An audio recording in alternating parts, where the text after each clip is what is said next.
And Nabi Muhammad alayhi salatu wasalam gazes at the tree. Is yaghsha sidrata ma yaghsha in Surah An-Najm. The tree is shrouded with what it is shrouded. And Allah uses a tree to deliver signs that of things which are to come. And Nabi Muhammad alayhi salatu wasalam, when he is gazing at the tree, ma zagha al-basar wa ma tagha. His gaze, meaning with the internal eye, does not waver, nor does it tire. But Musa alayhi salam, when he asks, Arini anzur ilayk, show me yourself, I want to see you. And Allah says, Lan tarani, not possible, tabule, you can't see me. But look at the rock. And Allah directed His divine tajalli, I can't translate that word, to the rock. And the rock exploded. And Musa alayhi salam fell down unconscious. But Nabi Muhammad alayhi salatu wasalam, with a similar experience, mazagha al-basar, his gaze did not waver. What did he see while gazing at that tree which was shrouded ma yaghsha, with what it was shrouded? We'll come to that a little later. Then Allah subhanahu wa ta'ala greets His messenger, Muhammad alayhi salam.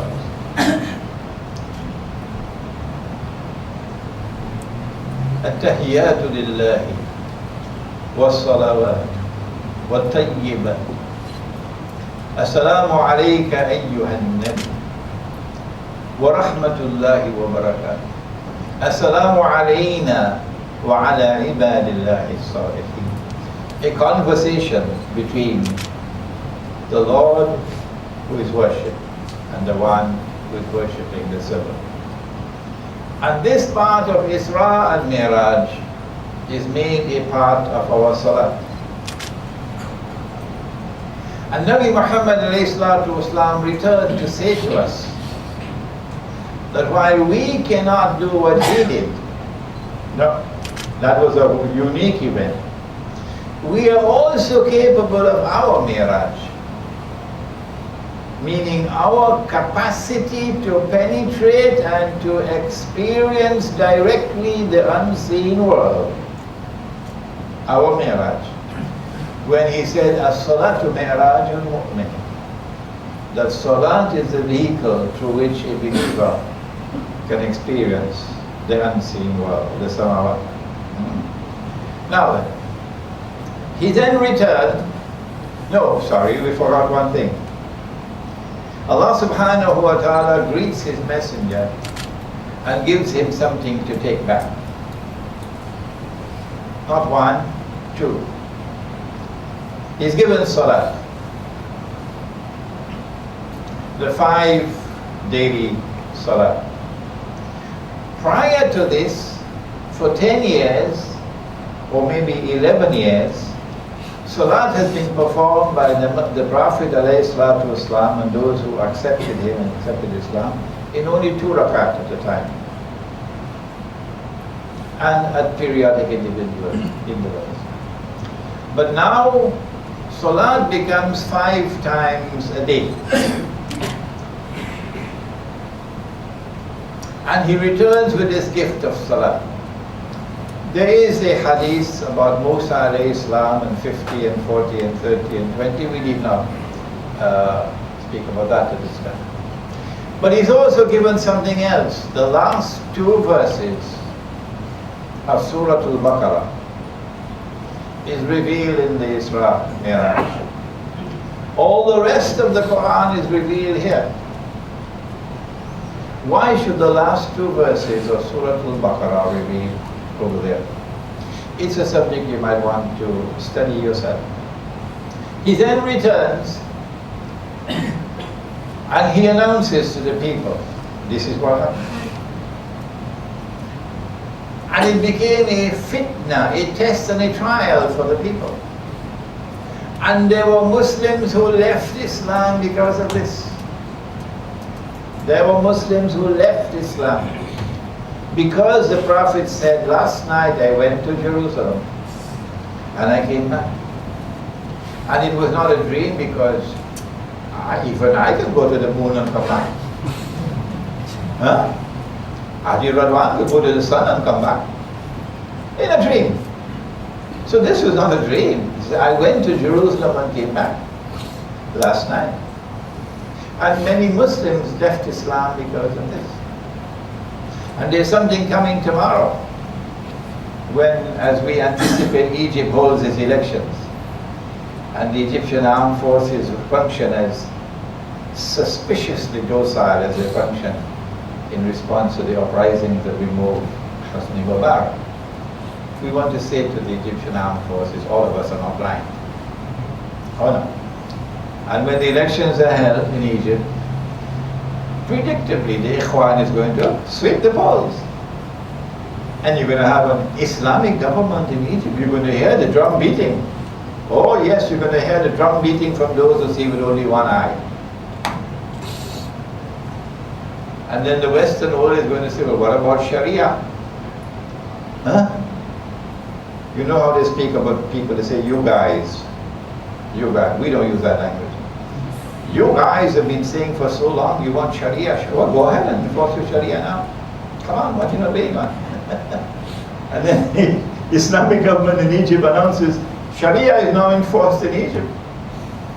That's what they're waiting for. And then the test will come.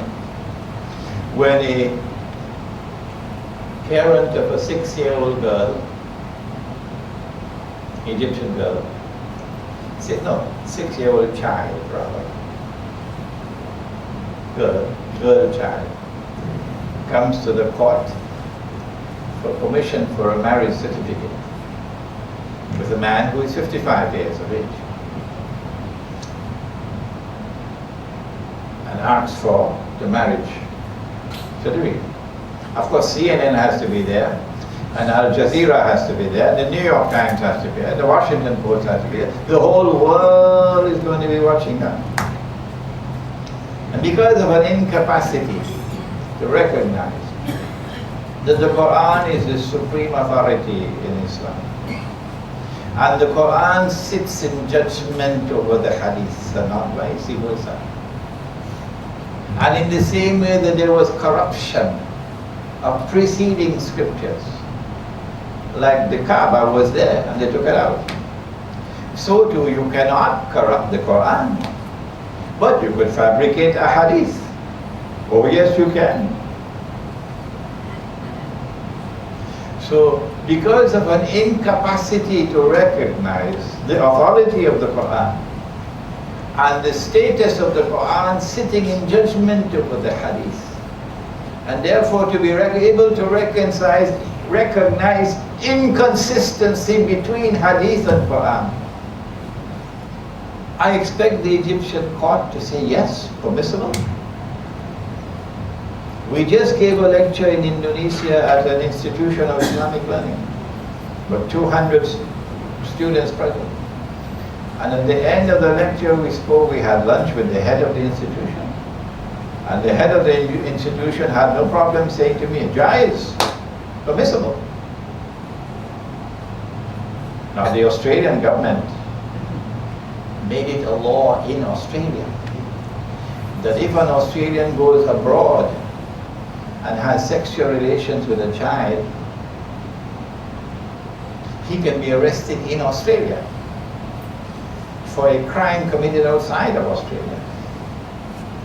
But now, it's not a crime anymore.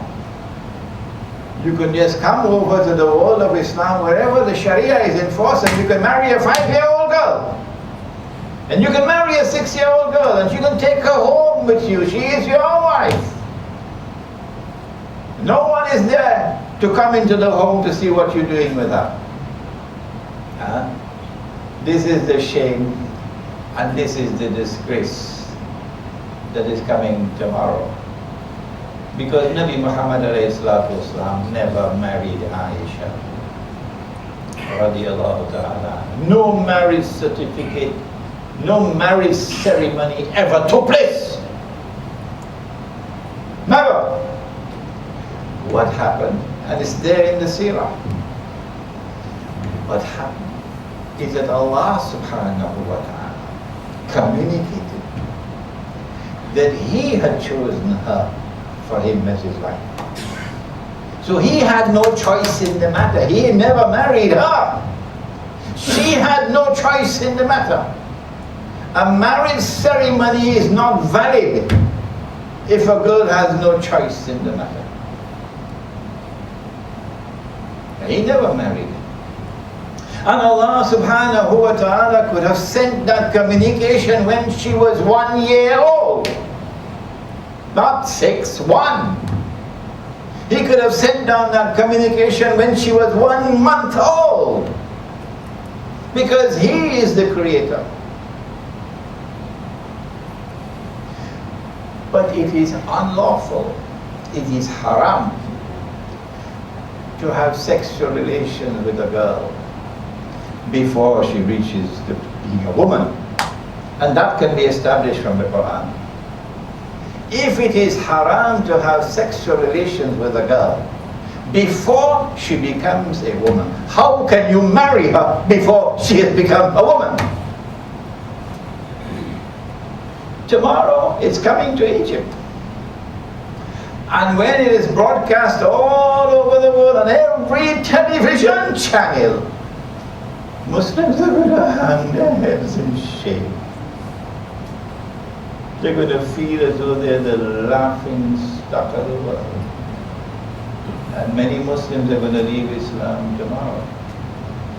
So when the communication came, Aisha simply had to remain in her parents' home until she became a woman.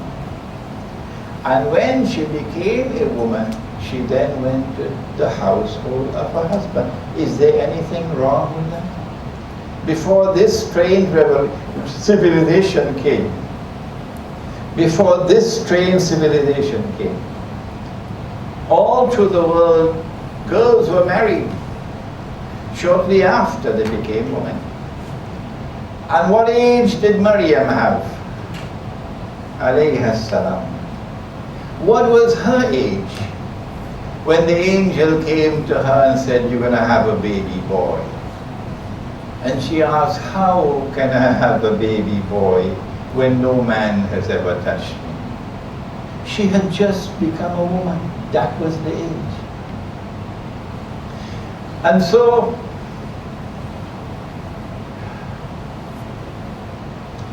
we are now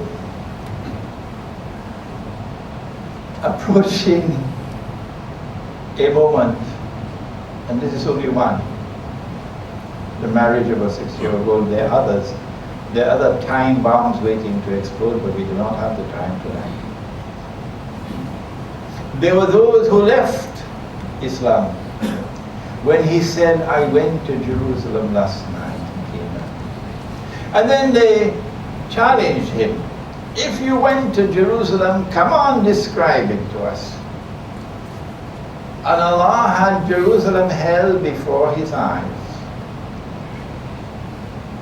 And he was able to describe Jerusalem while looking at it. It took me too much time to do part 1. So I have less time now to do part 2 and 3 and 4. So I'm going to have to shorten it. When did this happen? It's a pity for me to have to make it so brief now. When did this happen? That was a moment for him when it happened, of grief, as this is a moment of grief for us, when our people are being slaughtered. For 10 years he had preached Islam. And after 10 years there were only a handful of Muslims. For 10 years he was protected by his tribe, Banu Hashim. His uncle was the head of the tribe.